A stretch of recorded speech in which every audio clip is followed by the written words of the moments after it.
नमस्ते, thank you brother. आज हम महात्मा लेटर नंबर 2 ले रहे हैं, जो कि मास्टर के एच एपी सीनेट को लिखते हैं 19 अक्टूबर 1880 में। सीनेट की लिखित द ऑकल्ट वर्ल्ड में सीनेट लिखते हैं, ह्यूम ने महात्मा का पहला पत्र पढ़ा था और इस तरह के पत्राचार की संभावनाओं से उत्साहित होकर मास्टर के एच को वे स्वयं पत्र लिखना चाहते थे। उस पत्र में उन्होंने कहा कि यदि उन्हें गूढ़ विद्या में प्रशिक्षित किया जाए तो वे सब कुछ त्याग कर एकांत में जाएंगे, ताकि दुनिया में वापस आकर इसकी वास्तविकताओं का प्रदर्शन कर सके। मास्टर द्वारा पहला पत्र प्राप्त करने के उपरांत सीनेट उन्हें फिर पत्र लिखते हैं, यह कहते हुए कि जैसे मास्टर विचार करते हैं, यूरोपीय मन इतना अशिष्ट नहीं है और वे कुछ शर्तों को निर्धारित करते हैं जिसके तहत वे मास्टर्स के लिए काम करने के लिए तैयार होंगे।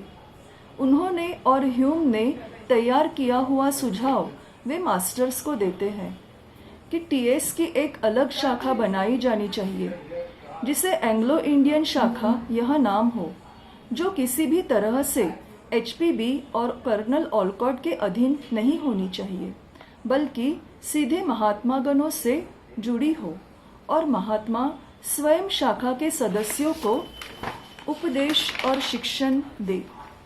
मास्टर सीनेट से कहते हैं, आदरणीय महोदय और बंधु, गूढ़ विज्ञान के अपने शोध के तरीके सुनिश्चित होते हैं, जिस तरह उसके प्रतिपक्षी भौतिक विज्ञान के अपने तरीके होते हैं। जब तक यह पूरी तरह से स्पष्ट नहीं कर दिया जाता, हमारे पत्र व्यवहार परस्पर विरोधी उद्देश्यों में होंगे। जैसे भौतिक विज्ञान के अपने नियम होते हैं, वैसे गूढ़ विज्ञान के अपने सिद्धांत होते हैं। वह जो अनदेखे जगत की सीमा रेखा को पार करेगा, वह यह नहीं बता सकता कि वह उस यात्री की तुलना में कैसे आगे बढ़ेगा जो पवित्र लासा की भूमिगत भीतरी खाइयों में प्रवेश करने की कोशिश में अपने गाइड को रास्ता दिखा सकता है। गूढ़ ज्ञान के रहस्य आम जनता की पहुंच में न तो कभी थे और न ही रहेंगे, तब तक नहीं जब तक उसकी उत्कटता न हो, जब हमारा पवित्र तत्वज्ञान विश्वव्यापी हो जाए। आगे मास्टर कहते हैं, किसी भी काल में प्रकृति के रहस्यों से अवगत होने वाले ऐसे बहुत ही कम उल्लेखनीय मनुष्य थे। हालांकि इन रहस्यों के संभावित वास्तविकता के प्रमाण की बहुसंख्यक लोग साक्षी थे। जिज्ञासुओं के श्रेणी की एक दुर्लभ अभिव्यक्ति यानी जीवन मुक्त सिद्ध पुरुष, और इसे बनने के लिए उसे सांसारिक विज्ञान या दूरदर्शिता के विवेकपूर्ण विचारों के बावजूद अपनी आत्मा के आंतरिक प्रेरणा का पालन करना होगा। आपकी इच्छा है कि हम महात्माओं में से एक आपके साथ मैडम ब्लेवेट्स्की या किसी भी अन्य माध्यम के बिना प्रत्यक्ष रूप से संवाद साधे। जैसा कि मैं समझ पाया हूँ, आपका यह विचार होगा कि ऐसा संपर्क हम में से एक के द्वारा आपको सोसाइटी के संचालन नीति और मुख्यतः उपदेशों को या तो हमारे पत्रों के माध्यम से या मौखिक रूप से होने चाहिए।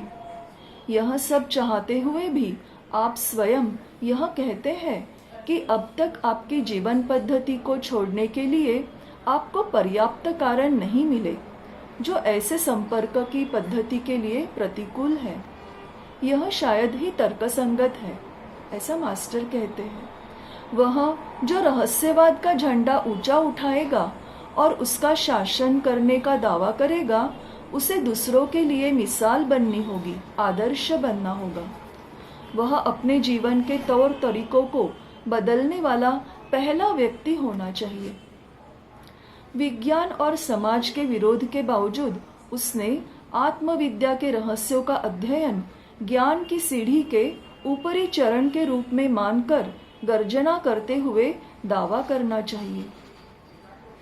ईसाई संतों मनीषियों का कहना है कि स्वर्ग का राज्य बलपूर्वक प्राप्त किया जाता है।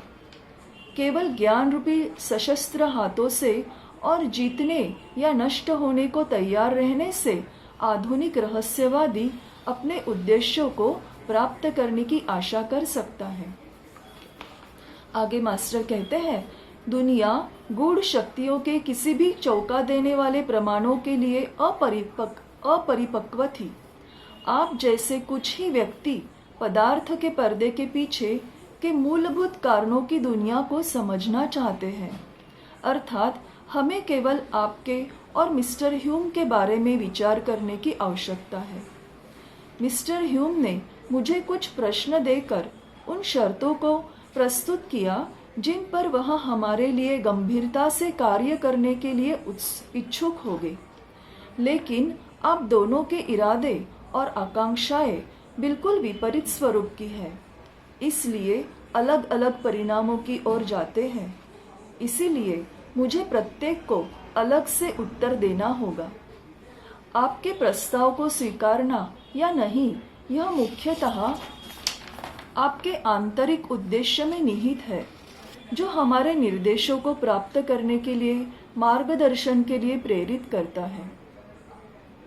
सीनेट के उद्देश्य इस प्रकार से है: स्पष्ट और निस्संदेह प्रमाण प्राप्त करने की इच्छा की प्रकृति में वास्तव में ऐसी शक्तियां हैं जिसे विज्ञान नहीं जानता।